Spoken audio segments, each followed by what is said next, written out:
Myanmar భూకంపంలో పెరిగిన మృతుల సంఖ్య 200కు పైగా మృతదేహాలు వెలికితీత. మృతుల సంఖ్య భారీగా పెరిగే అవకాశం. థాయిలాండ్లోనూ భారీ భూకంపం, పలు బహుళ అంతస్తుల భవనాలు నేలమట్టం. బ్యాంకాక్లో భూకంపం ధాటికి 4 మృతి. మయన్మార్, బ్యాంకాక్లో భూకంపాలపై మోదీ విచారం. అన్ని విధాలా సహకారం అందిస్తామంటూ ఎక్స్లో పోస్ట్. స్థానిక సంస్థల ఉప ఎన్నికలపై వైఎస్ జగన్ ట్వీట్. కూటమి కుట్రలను ధైర్యంగా ఎదుర్కొన్నారని పార్టీ కేడర్కు జగన్ అభినందన. నేడు కొడంగల్లో పర్యటించనున్న సీఎం రేవంత్. వెంకటేశ్వర స్వామి బ్రహ్మోత్సవాల్లో పాల్గొనున్న సీఎం సాయంత్రం ఇఫ్తార్ విందుకు హాజరు. భద్రాచలంలో కుప్పకూలిన నిర్మాణంలో ఉన్న బిల్డింగ్, 2 కూలీలు మృతి. ఘటనపై దర్యాప్తు ముమ్మరం చేసిన పోలీసులు.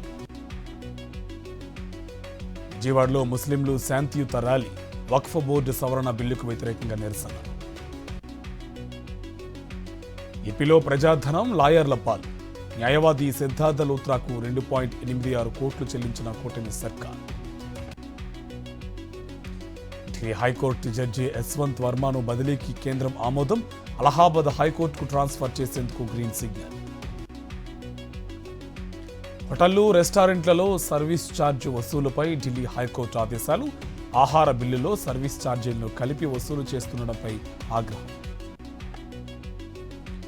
ఖమ్మం జిల్లా వైరా నియోజకవర్గం కేంద్రంలో క్రైస్తవ సంఘాలు ర్యాలీ. పాస్టర్ ప్రవీణ్ మృతిపై సమగ్ర విచారణ జరిపించాలంటూ డిమాండ్. చిత్తూరు జిల్లాలో టమోటా రైతుల కష్టాలు. కూలీల ఖర్చులు కూడా రావడం లేదని ఆవేదన. ఇఫ్తార్ విందులో పాల్గొన్న నంద్యాల జిల్లా వైఎస్ఆర్సీపీ అధ్యక్షుడు. ముస్లిం సోదరులకు రంజాన్ మాసం పవిత్రమైందన్న కాటసాని రాంగోపాల్ రెడ్డి. పశ్చిమ గోదావరి జిల్లా భీమవరం యువకుడు హల్చల్. మహిళ మెడలో చైన్ను లాక్కి వెళ్లిన చైన్ స్నాచర్. శ్రీకాకుళం జిల్లా మందస్లో కౌలు రైతుల పొలాల్లో అగ్ని ప్రమాదం. అగ్నికి ఆహుతైన అపరాల పంట. ఏఐసీసీ డ్రాఫ్టింగ్ కమిటీ సమావేశానికి హాజరైన deputy CM Bhatti Vikramarka. April 8, 9 తేదీల్లో అహ్మదాబాద్లో ఏఐసీసీ కీలక సమావేశాలు.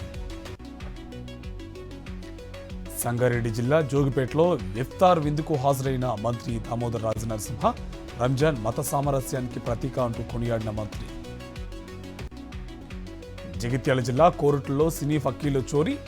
శ్రీహరి అనే వ్యక్తి నుంచి 1,50,000 కాజేసిన దొంగలు. ఇజ్రాయిల్ వైమానిక దాడులకు నిరసనగా బనగానపల్లిలో ముస్లింలు భారీ ర్యాలీ.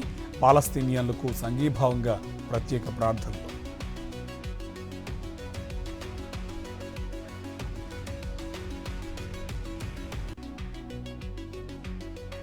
ఐపీఎల్ చెన్నైపై బెంగళూరు ఘన విజయం. 50 పరుగుల తేడాతో గెలుపు.